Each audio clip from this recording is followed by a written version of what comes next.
हम और आप देख रहे हैं कि हमारी मसाजिद का मामला कहां तक पहुंच चुका है। अब सिर्फ 3 मस्जिदों की बात नहीं रह गई। अब इस्लाम दुश्मन ताकतों की निगाहें इस मुल्क की हज़ारों मस्जिदों की तरफ है और उन्हें एक बहुत अच्छी नज़ीर मिल चुकी है, एक बहुत अच्छी मिसाल मिल चुकी है।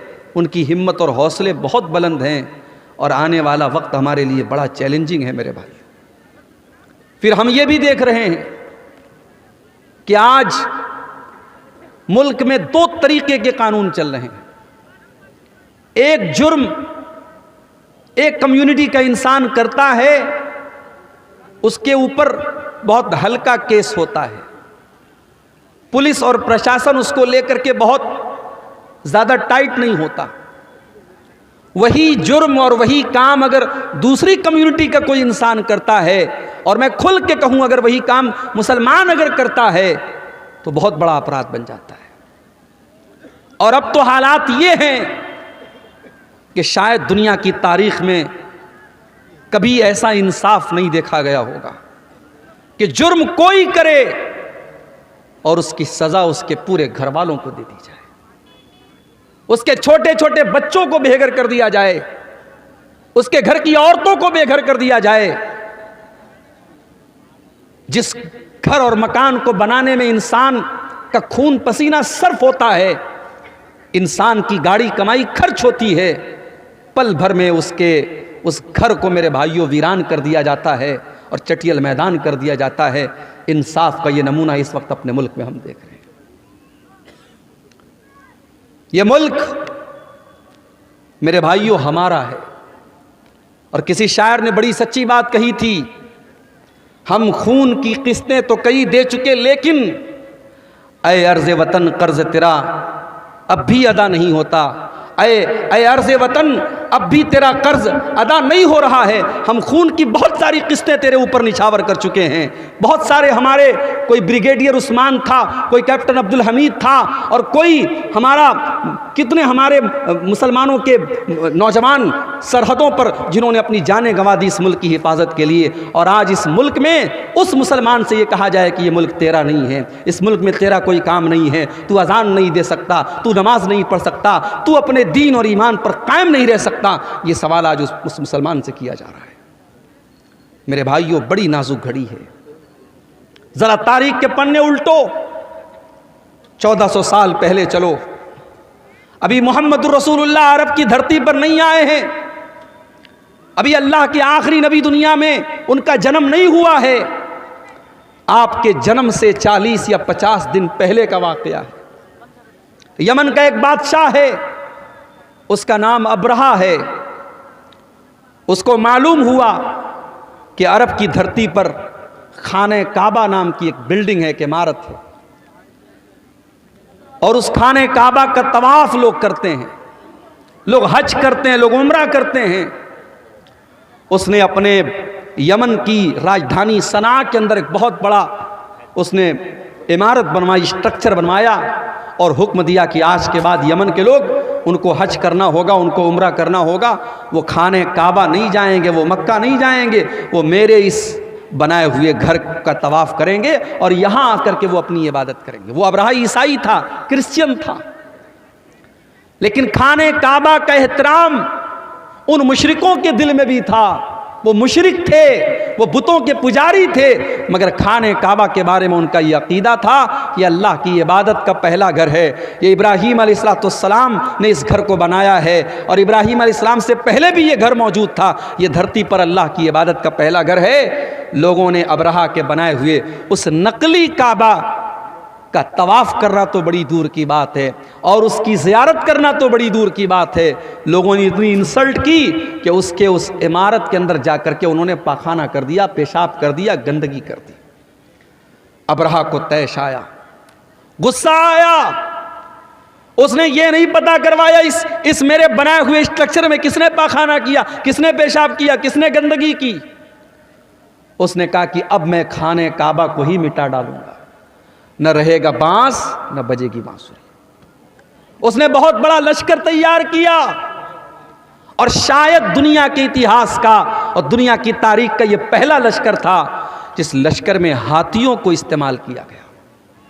अबरहा खुद बहुत बड़े हाथी पर सवार होकर आया था और दुनिया की नजरों ने देखा कि यमन का ये बादशाह अपने हाथियों के साथ खाने काबा पर हमला करने के लिए यमन से निकला है। और जब मक्का की सरहदों में दाखिल हुआ, इसके सिपाहियों ने कुछ ऊंटों को पकड़ लिया। कुछ ऊंट थे वहां पर, उन ऊंटों को पकड़ लिया और उन ऊंटों को अपना बना लिया। वो ऊंट किसके थे? वो अल्लाह के रसूल के दादा अब्दुल मुत्तलिब के ऊंट थे। अब्दुल मुत्तलिब को पता चला अबरहा के सिपाहियों ने मेरे ऊंटों को पकड़ लिया है। अब्दुल मुत्तलिब आते हैं और अबरहा से कहते हैं, अबरहा मेरे ऊंट मुझे वापस कर दो। अबरहा को मालूम था अब्दुल मुत्तलिब खाने काबा के मुतवल्ली हैं, खाने काबा की चाबी उनके पास रहती है। अय अब्दुल मुत्तलिब, मैं तो तुम्हें बहुत नेक इंसान, बहुत अच्छा इंसान समझता था, तुम तो बहुत मेरे मेयार से बहुत कमतर निकले।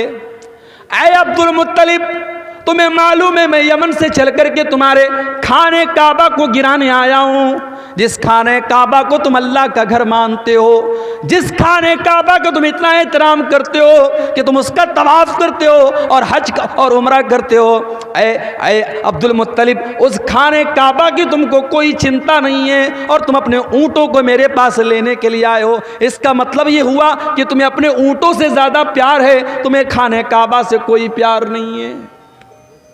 अब जरा जवाब सुनना अब्दुल मुत्तलिब का।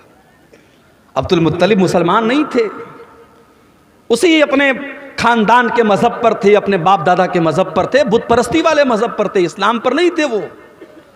लेकिन उन्होंने जो जवाब दिया है वो जवाब बड़ा माकूल जवाब था। कहा कि ऐ अबरहा, मैं ऊंटों का मालिक हूं, ऊंटों की हिफाजत मेरे जिम्मे थी, इसलिए मैं अपने ऊंट लेने आया हूं। जहां तक खाने काबा की बात है, इन्न लहू रब्बन यहमीही, इस खाने काबा का एक परवरदिगार है, एक रब है, वो अपने घर की हिफाजत करना जानता है, मुझे उसकी चिंता करने की जरूरत नहीं। और फिर चश्मे फलक ने वो मंजर भी देखा। अबरहा अपने हाथियों से जब इशारा करता है, हाथी शाम का रुख करने के लिए तैयार है, हाथी जो है यमन की तरफ वापस जाने के लिए तैयार है, हाथी तीनों डायरेक्शन में जाने के लिए तैयार है। मगर हाथी को जब ये कहा जाता है तू खाने काबा की तरफ चल, हाथी 1 इंच चलने के लिए तैयार नहीं, 1 इंच हाथी आगे बढ़ने को तैयार नहीं।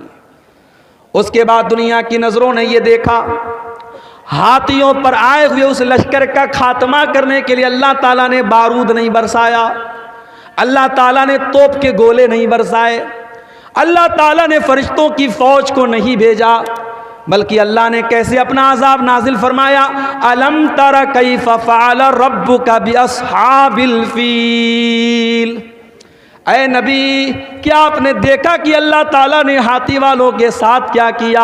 अलम यजअल कैदहुम फी तज़लील, ऐ नबी वो तो बहुत बड़ी बड़ी चालें और बहुत बड़ी बड़ी प्लानिंग बना करके आए थे, अल्लाह ने उनकी सारी प्लानिंग को नाकाम कर दिया।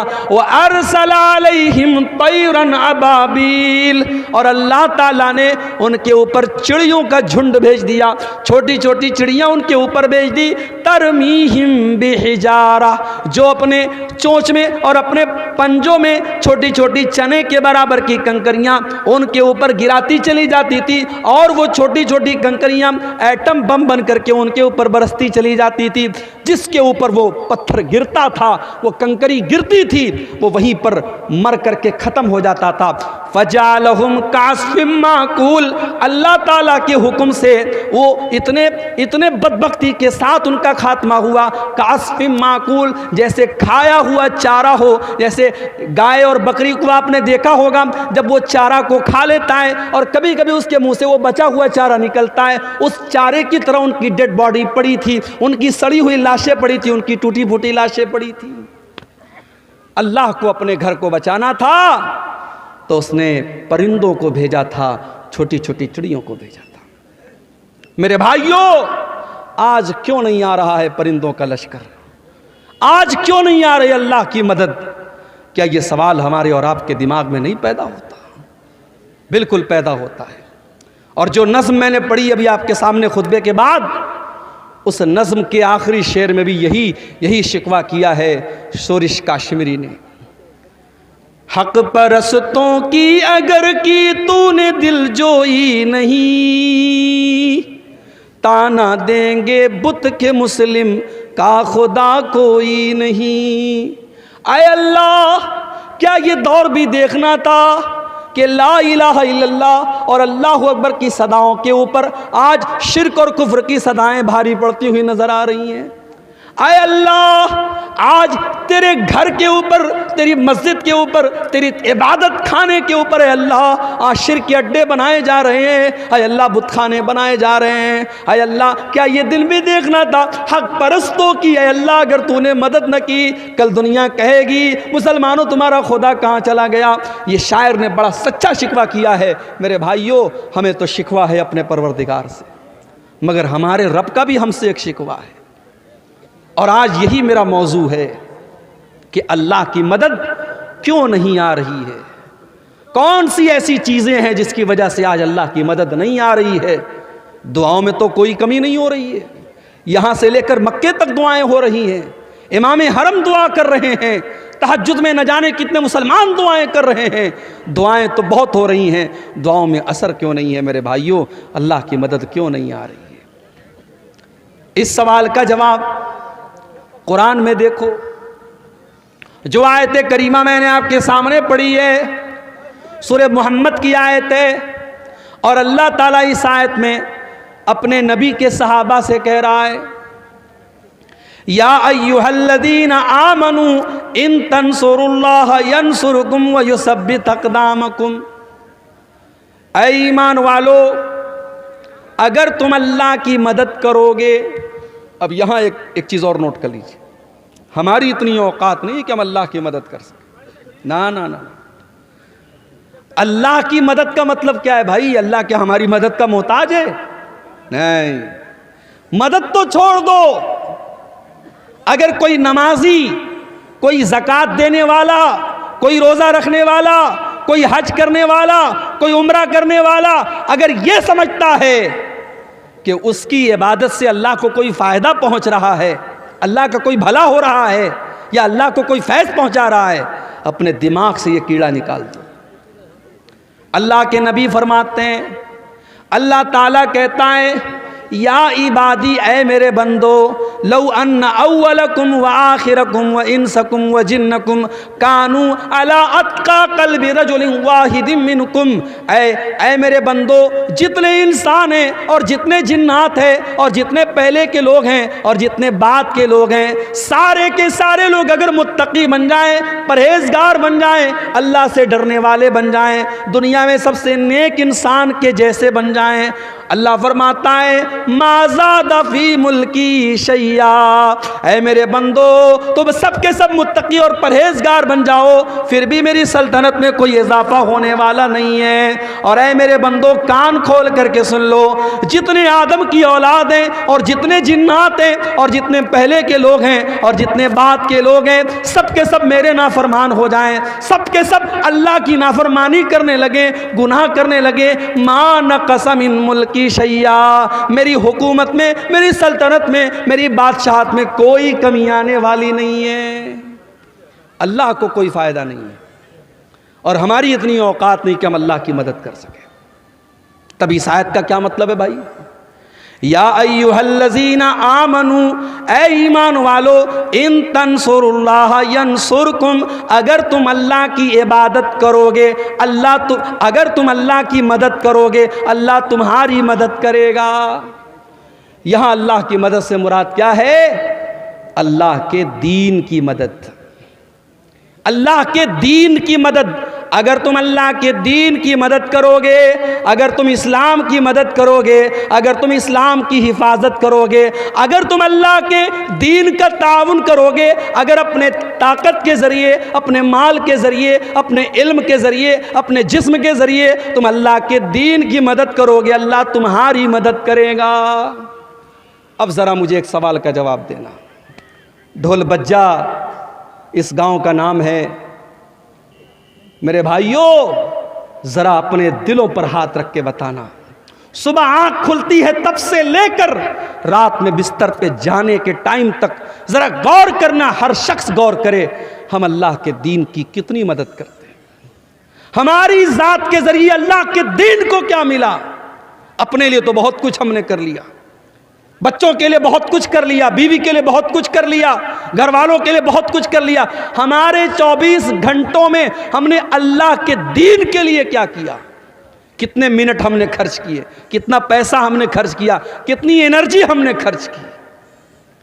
मेरे भाइयों, अल्लाह की मदद ऐसे नहीं आएगी। इन तंसुरुल्लाह यंसुरकुम, जब तुम अल्लाह की मदद करोगे अल्लाह तुम्हारी मदद करेगा। और अल्लाह तुम्हारी मदद ही नहीं करेगा, वह युसब्बित अक़दामकुम, बड़े से बड़ी सुपर पावर तुम्हारे सामने आ जाए, बड़े से बड़े हथियार तुम्हारे सामने आ जाए, तुम्हारे पैर के अंदर कभी लग़ज़िश नहीं आएगी, अल्लाह तुम्हारे कदम को जमा करके रख देगा। और यही फ़र्क है मेरे भाइयों हमारे बीच में और नबी के सहाबा के बीच में। नबी के सहाबा अल्लाह के दीन की मदद के लिए हर वक्त तैयार रहते थे। ज़रा जंग ओहद का मंजर देखो मेरे भाइयों। जंग ओहद में चंद मुसलमानों की गलती से जीती हुई जंग हार गए मुसलमान और सारा पासा पलट गया। अल्लाह के प्यारे नबी ज़ख्मी हो गए। असल में बार बार ये जो है ना माइक, इसकी वजह से दबाव की वजह से झुक जा रहा है। इसका क्या इलाज, या तो इसको बार बार पकड़े रहें। जंग का पासा पलट गया और जीती हुई जंग मुसलमान हार गए। बड़े गौर से सुनना मेरे भाइयों, जंग मुसलमान हार गए, अल्लाह के नबी जख्मी हुए, आपका चेहरा लहू लुहान हो गया और 70 सहाबे किराम भी शहीद हो गए। ये सब कुछ कब हुआ? जंग ओहद के अंदर, गज़वे ओहद के अंदर नबी मौजूद हैं और इस दुनिया के सबसे बेहतरीन लोग यानी मुसलमान सहाबे किराम मौजूद हैं। उसके बावजूद सहाबे किराम के रहते हुए और नबी के रहते हुए ये जंग मुसलमान हार गए। आज हमें और आपको क्या लगता है? अरे भाई ऐसा कैसे हो सकता है? जब हम अल्लाह के मानने वाले, अल्लाह के दीन पर चलने वाले, ऐसा कैसे पॉसिबल है? हमारी मस्जिदों के साथ कोई गलत कैसे कर सकता है? हमारी मस्जिदों पर कोई अन्याय कैसे हो सकता है? ये तो अल्लाह की इबादत का घर है। हमें ऐसा लगता है कि नहीं लगता? ये सवाल पैदा होता है कि नहीं होता है? अब ज़रा सोचो मेरे भाई, हम तो बड़े गिरे पड़े मुसलमान हैं, हम लोग तो बड़े गुनहगार मुसलमान हैं, सर से पैर तक गुनाहों में लथपथ हैं। सोचो जब सहाबा के दौर में ये हालत हुई है, एक गलती, सिर्फ एक गलती की है सहाबा ने, चंद सहाबा ने, जिनको अल्लाह के नबी ने तैनात किया था पहाड़ी के ऊपर, यहाँ से हटना नहीं, 50 लोगों को तैनात किया था। और जब जंग मुसलमान जीत गए और माले गनीमत को हासिल करने लगे तो उन 50 में से 40 सहाबा वहाँ से हट गए और सिर्फ 10 लोग बचे। और खालिद बिन वलीद रज़ी अल्लाह तआला अन्हु जो अभी मुसलमान नहीं हुए थे, उन्होंने पीछे से हमला करके जीती हुई जंग का पासा पलट दिया और मुसलमान जंग हार गए। एक गलती की वजह से मुसलमान ये जंग हार गए। उसके बाद जब मुसलमान मदीना आए, पता चला कि मुशरिकीन मक्का बहुत बड़ा लश्कर लेकर के दोबारा हमला करने वाले हैं, दोबारा हमला करने वाले और मदीना को ख़त्म करना चाहते हैं और मदीना के सारे मुसलमानों को ख़त्म करना चाहते हैं। अल्लाह के नबी ने अपने सहाबा से कहा, ऐ मेरे सहाबा, हम दुश्मन का वेट नहीं करेंगे, हम दुश्मन का इंतज़ार नहीं करेंगे। ऐ मेरे सहाबा, हम दुश्मन का आगे बढ़ करके मुकाबला करेंगे। सहाबे किराम ने कहा, अल्लाह के नबी, हम ज़ख्मी हैं, हमारे बदन से खून बह रहा है, हमारी तो मरहम पट्टी भी अभी ढंग से न हुई है। आपने फरमाया, ऐ मेरे साहबा, हम किसी चीज़ का इंतज़ार नहीं करेंगे, हम इसी हाल में दुश्मन का मुकाबला करने के लिए जाएंगे।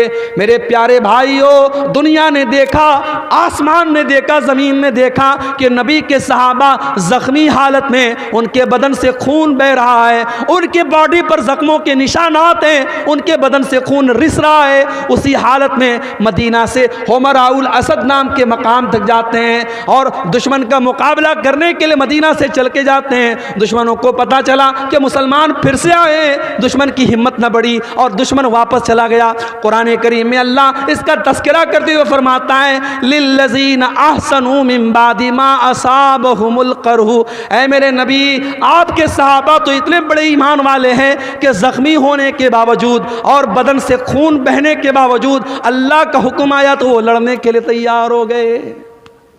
ये थे नबी के सहाबा।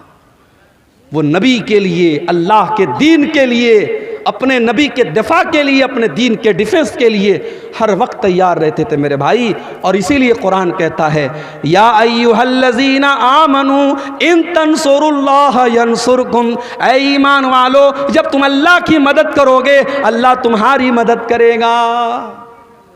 आज तो हालत ये है, 100 रुपया चंदा देने की हैसियत रखने वाला 10 रुपया बड़ी मुश्किल से देता है। कभी गौर करना, रेस्टोरेंट में 10 की नोट आपको बहुत कम मिलेगी, शराब के अड्डों पर 10 की नोट बहुत कम मिलेगी, ज़िना के अड्डों पर 10 की नोट बहुत कम मिलेगी। मस्जिद की पेटी में देखना 10 की नोट बहुत ज़्यादा मिलेगी। जो सबसे छोटा अमाउंट होता है वो हम मस्जिदों में देते हैं, मदरसे में देते हैं। हमारे यहाँ साइंस पढ़ाने वाला टीचर आए हम 2000 रुपया महीना देंगे, मैथ पढ़ाने वाला टीचर आए हम 3000 रुपया महीना देंगे, हिंदी और इंग्लिश पढ़ाने वाले को 1000 रुपया महीना देंगे। और बेचारे मौलवी साहब और हाफिज साहब कुरान पढ़ाने के लिए आएंगे तो हम मोल भाव करेंगे, हाफिज साहब 500 रुपया ले लीजिए। कुरान और दीन के इल्म की वैल्यू हमने घटा के रखी है मेरे भाई।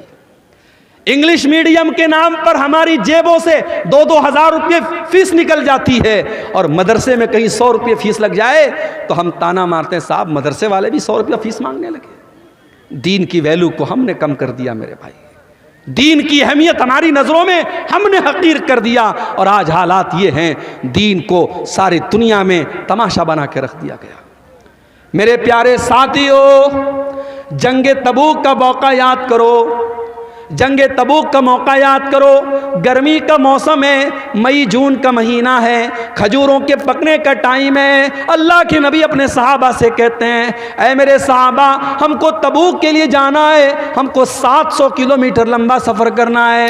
ऐ मेरे सहाबा, मेरे पास हथियार नहीं है, मेरे पास सवारी नहीं है। ऐ मेरे सहाबा, तुम ताउन करो, तुम दान दो, तुम चंदा दो। ऐ मेरे सहाबा, मैं तुम्हें जन्नत की गारंटी देता हूँ। सहाबे किराम ने अपनी अपनी हैसियत के मुताबिक, अपनी अपनी ताकत के मुताबिक बढ़ चढ़ करके ताउन करना शुरू किया। उस्मान गनी ने बहुत सारे ऊँट भी दे दिए, बहुत सारे घोड़े भी दे दिए और 1000 सोने के सिक्के भी दे दिए। बहुत सारे सहाबा गरीब थे, मजदूर थे, मजदूरी किया करते थे। कोई 1 मुट्ठी, कोई 2 मुट्ठी गेहूं ला रहा है, जौ ला रहा है। अय अल्लाह के प्यारे नबी, मैं ये मेहनत करके, मजदूरी करके ये लाया हूँ, अय अल्लाह के नबी उसको ले लीजिए। अल्लाह के नबी सबका चंदा ले लेते थे, सबका दान ले लेते थे। इतने में हजरत उमर फारूक आए। उमर फारूक, उनके दिल में तमन्ना पैदा हुई, हमेशा नेकी के मामले में अबू बकर का नंबर सबसे आगे रहता है। आज उमर का नंबर आगे रहेगा, आज उमर आगे बढ़ के दिखाएगा। उमर फारूक अपने घर आते हैं, अपने सारे घर के माल को इकट्ठा करते हैं और सारे माल को 2 हिस्सों में डिवाइड करते हैं और आधे माल को घर छोड़ते हैं और आधे माल को बोरे में, पैकेट में पैक करते हैं और नबी अकरम के पास ला के रख देते हैं। अल्लाह के नबी पूछते हैं, माँ अब कई तल अहलिक, अय उमर, घर वालों के लिए कुछ छोड़ के आए हो कि नहीं आए हो? हजरत उमर कहते हैं, अय अल्लाह के नबी आप फिक्र न करें, अब कई तो लहुमुन्निस्फा, मैं आधा लाया हूँ और आधा छोड़ के आया हूँ, आधा लाया हूँ, आधा छोड़ के लाया हूँ, आप चिंता न करें, आप फिक्र न करें। अब हज़रत उमर इंतज़ार कर रहे हैं कि अब देखें अबू बकर क्या लाते हैं। हज़रत अबू बकर भी थोड़ी देर में आए, उन्होंने भी अपने सामान का झोला ला करके रख दिया। नबी ने पूछा, माँ अब कई तल अहलिक, अय अबू बकर, तुमने घर वालों के लिए क्या छोड़ा है? ओ लोगो, अबू बकर की ज़ुबान पर क्या जवाब आया?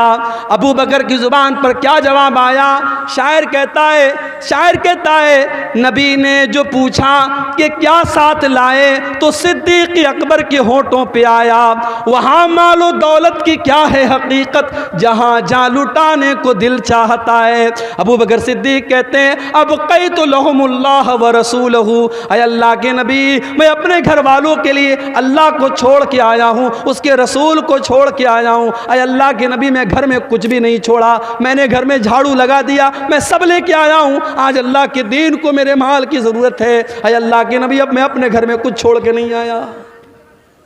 ये नबी के सहाबा थे।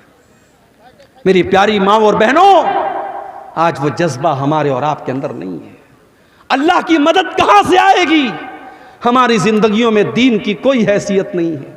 हमारी 24 घंटे में हम अगर गौर करें हम दीन के लिए कितनी मेहनत कर रहे हैं और दीन के लिए हम क्या कर रहे हैं मेरे भाइयों, हम कुछ नहीं कर रहे हैं। अल्लाह का वादा तो सीधा सीधा है, इन तंसुरुल्लाह यंसुरकुम, जब तुम अल्लाह के दीन की मदद करोगे अल्लाह तुम्हारी मदद करेगा। गज़वे उहद का वो मंजर भी याद करो मेरे भाई। एक औरत आती है, बताया गया तेरा भाई शहीद हो गया है, तेरा बाप शहीद हो गया है, तेरा शौहर शहीद हो गया है। बाप के मरने की खबर सुनी, भाई के मरने की खबर सुनी, शौहर के मरने की खबर सुनी, सारी मुसीबतों पर सब्र कर लिया और फिर कहती है ओ लोगों ठीक है मेरे बाप का इंतकाल हो गया, मेरा भाई शहीद हो गया, मेरा शौहर शहीद हो गया, मुझे ये बताओ कि अल्लाह के रसूल का क्या हाल है। लोगों ने कहा अल्लाह के रसूल बिल्कुल सही सलामत हैं। उसने कहा नहीं, जब तक मैं अपने नबी का दीदार न कर लूँ, जब तक मैं अपने नबी को देख न लूँ मुझे चैन नहीं मिल सकता। लोगों ने दीदार कराया, लोगों ने दिखाया देखो ये अल्लाह के नबी है। जब अल्लाह के नबी को देखती है तो क्या कहती है, कुल्लु मुसीबतिन बादक जललुन या रसूल अल्लाह, ऐ अल्लाह के नबी आपके रहते हुए सारी मुसीबतें मेरे लिए आसान हैं। ऐ अल्लाह के नबी आप जिंदा हैं, आप सही सलामत हैं, मुझे बाप के जाने का, मुझे भाई के जाने का, मुझे शौहर के जाने का कोई दुख नहीं है। अल्लाह के दीन के लिए अपना सब कुछ कुर्बान करने का जज्बा था मेरे भाइयों सहाबा के अंदर। वो जज्बा हमारे अंदर नहीं है। जब तक ये जज्बा हम पैदा नहीं करेंगे हम और आप अल्लाह की मदद के हकदार नहीं हो सकते। आज तो हालत ये है, नौजवान है, पैसा कमा रहा है, अच्छा पैसा कमा रहा है, बिल्डर है, अच्छी खेती बाड़ी है, उसके पास लाखों का मालिक है। उससे कहो भाई हज कर ले, उम्रा कर ले, कहता अरे मौलवी साहब अभी कितनी उम्र है, अभी 40 साल का हूँ, हज कर लूँगा दाढ़ी रखनी पड़ जाएगी, हज कर लूँगा 5 टाइम की नमाज़ पढ़नी पड़ेगी, हज कर लूँगा चोरी बेईमानी नहीं कर पाऊँगा, लोग कहेंगे हाजी साहबों के ये सब काम करता है। अभी थोड़ा गुलछर्रे उड़ा लेने दो, 50-60 साल के हो जाएंगे, फिर हज भी कर लेंगे, उम्रा भी कर लेंगे। मुझे बताओ 40 साल वालों, क्या तुम लिखवा के लाए हो कि तुम 50 साल तक जिंदा रहोगे? क्या इस बात की गारंटी है कि तुम्हें आइंदा कोई बड़ी बीमारी नहीं होगी?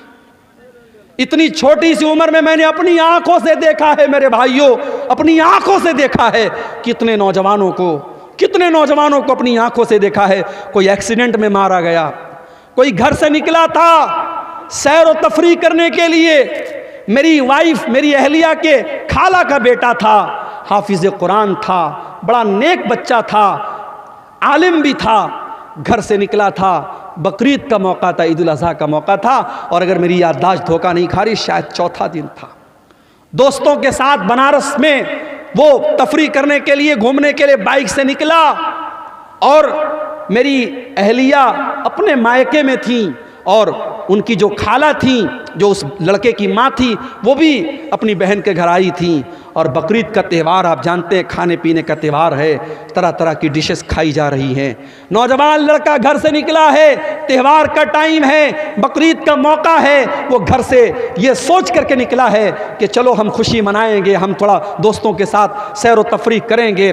बाइक से वो निकलता है और मुगल सराय रेलवे स्टेशन से करीब में एक ट्रक आती है, और ट्रक का ड्राइवर शायद नशे में रहा हो या नींद के आलम में रहा हो, उसने उसकी बाइक में ऐसी टक्कर मारी है, ऑन द स्पॉट वो लड़का 18-20 साल का वो लड़का इंतकाल कर जाता है मेरे भाई। और इतनी बुरी तरीके से एक्सीडेंट होता है, उसके सर का और उसके धड़ का जो हाल होता है वो बयान के बाहर है मेरे भाई।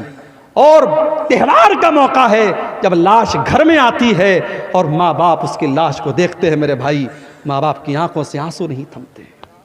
खुशी का त्यौहार और खुशी का मौका गम में तब्दील हो जाता है। मेरे भाइयों, मौत का फरिश्ता आपसे अपॉइंटमेंट लेकर के नहीं आएगा, आपसे पूछ करके नहीं आएगा कौन सी बीमारी, कौन सा एक्सीडेंट, कौन सी मुसीबत और कौन सा बहाना आपकी जिंदगी के खात्मे की खबर लेके आएगा, आप नहीं कह सकते। मेरे भाइयों, नबी अकरम के सहाबा को देखो, जंगे बद्र का मौका है, हजरत उमैर इब्न हुमाम अंसारी एक नौजवान साहबी हैं, नौजवान साहबी खजूरें खा रहे हैं और अल्लाह के नबी जंगे बद्र में अपने सहाबा को जिहाद की अहमियत बता रहे हैं और अल्लाह की राह में लड़ने की अहमियत बता रहे हैं। अल्लाह के नबी सहाबा से कह रहे हैं, ऐ मेरे सहाबा, ये जंगे बद्र का मैदान है, ये जन्नत का मैदान है, उठो और जन्नत को पाने के लिए लड़ पड़ो और अल्लाह की राह में कुर्बानी दे दो। हजरत उमैर इब्न हुमाम कहते हैं, ऐ अल्लाह के नबी, अय अल्लाह के नबी, क्या जन्नत इतनी बड़ी है कि जन्नत की चौड़ाई आसमानों और ज़मीन के बराबर है? अल्लाह के नबी फरमाते हैं कि हाँ हाँ अय उमैर, जन्नत की चौड़ाई तो इतनी है। वो कहते हैं, बखिन बखिन, क्या बात है, क्या बात है? अल्लाह के नबी फरमाते हैं, अय उमैर तुम ऐसा क्यों कह रहे हो? कहते हैं अल्लाह के नबी, इन्नी लअरजू, मैं उम्मीद करता हूँ कि मैं भी जन्नत में चला जाऊँ। आपने फरमाया, हाँ अय उमैर, अगर तुम अल्लाह की राह में लड़ते लड़ते शहीद हो जाओगे तो तुम भी उसी जन्नत के हकदार बनोगे। उमैर इब्न हुमाम खजूरें हाथ में लिए हुए हैं, उन खजूरों को ज़मीन पर फेंक देते हैं। कोई कहता है, मेरे भाई इन खजूरों को खा ले फिर तू मैदान जंग में जाना। कहते हैं नहीं नहीं, इन खजूरों के खाने में अगर टाइम वेस्ट करूंगा तो ये लेट हो जाएगा, देर हो जाएगी, मेरे पास इतना टाइम नहीं है, मेरे पास इतनी फुर्सत नहीं है। और हज़रत उमैर इब्न हुमाम उसी हालत में मैदान जंग में कूद पड़ते हैं और अल्लाह की राह में शहीद हो जाते हैं।